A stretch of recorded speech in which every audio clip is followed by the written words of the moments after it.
Ciklus Bersa u Zadru započeo je 2012. godine. 2013. krenula je Bersijada. Sve skupa je to bilo potaknuto izdanjima Bersinih nota, dnevničkih zapisa kroz projekt Bersa koji je krenuo u Zagrebu još 2008. godine.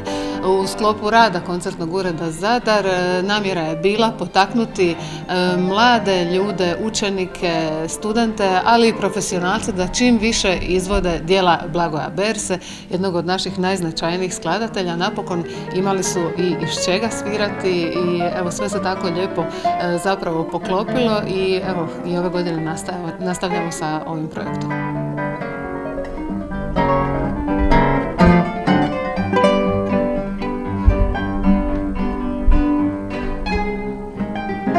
Svake godine obrađujemo jedan dio Bersinog opusa. Nekad su to vokalna djela, nekad su to komorna djela, zborska i tako dalje.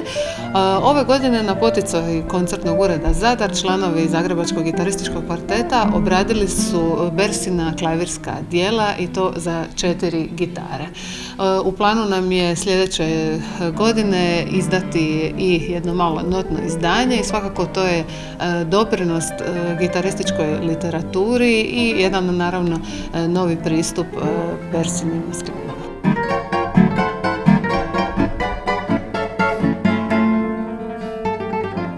Prilagodili smo uglavnom klavirska djela i na programu su osim Blagoja Berse, Joaquin Turina, Claude Debussy, Manuel de Falla i mislim da smo dosta dobro uspjeli posložiti sve u ovu kombinaciju 4 gitare. Ovaj naš večerašnji program je iskorak u neki idealni svijet, kako bi bilo da je Ravel pisao za gitaru, Debussy. Oni to slučajno, niko od njih nije. Tako da je naš instrument malo tu zakinut, dosta se kasno razvio, u tom nekom smislu ozbiljne glazbe. Služio je više, što bi se Govija rekao, za vino, žene i flamenko.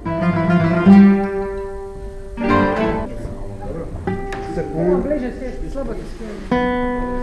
Možemo sve, pa kako još imamo tonove? Možemo samo početak još jedan potredi teme. Čujemo još.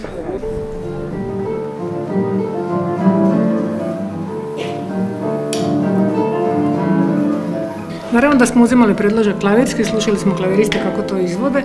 Neke stvari su drugčije zbog prirode instrumenta, ali ponekad izvučemo nešto što klavir možda nije uspio na takav način. Kad smo svojevremeno obrađivali tako skladbe živućih kompozitora, oni su se znali ponekad ugodno iznenaditi i reći, ovo nisam ni znala može tako zvučati. Tako da to je jedan izazov. Ne gledamo to kroz napor, radimo to već 30 godina, to je jedan od projekata koji se radi. Ne, ovaj projekt nije 30 godina, hoću reći probe i sve to okupljanja, dakle ne gledamo na taj način. Jednostavno, nadam se da smo odvojili dovoljno vremena da to fino legne i ne znam. Nama je to bio, kao što je rekla kolegica, odlazak u svijet u kojem baš nismo često i s time je to bilo interesantnije. Ne kažem da djela baroka i ostala koje često sviramo, da nam nisu interesantna, ovo je interesantno na jedan drugačiji način. Ja sam osjetio baš da je to na neki način i oplemenilo cijeli sastav s nekim novim zvukom. Tražilo se od nas i da izvlačimo iz instrumenta stvari koje do sad nismo i u svakom slučaju korisno. Nadam se da će biti ljudima ugodno za slušati.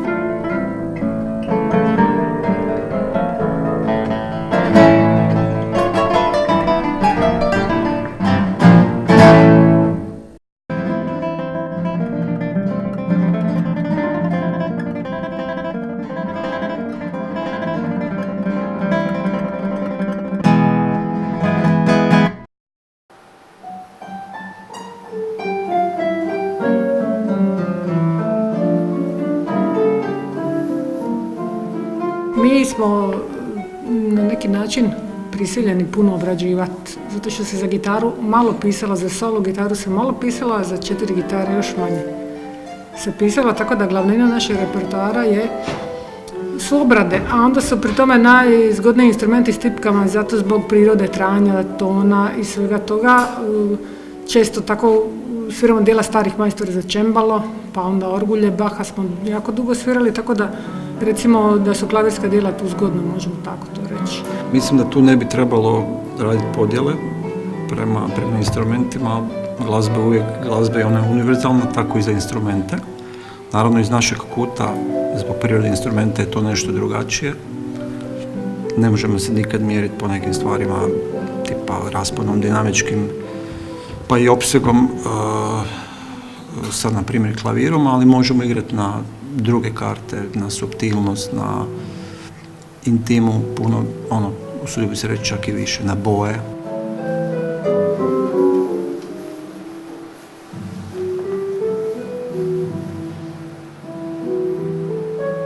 Blagoj Bersa je jedan od uistinu najznačajnijih hrvatskih skladatelja 20. stoljeća. Evo, tek početkom 21. stoljeća doživjeli smo da su njegova djela integralno, dakle, postavljena i da su na papiru. Definitivno je to skladatelj koji je pratio sve ono što se događalo u Europi, dakle, kada je radio, kada je živio.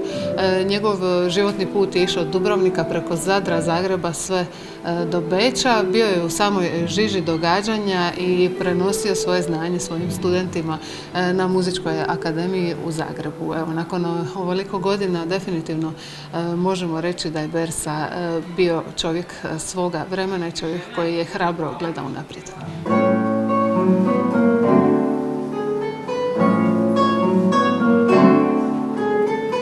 Dobar glazbenik će izvući iz svakog instrumenta to što osjeća.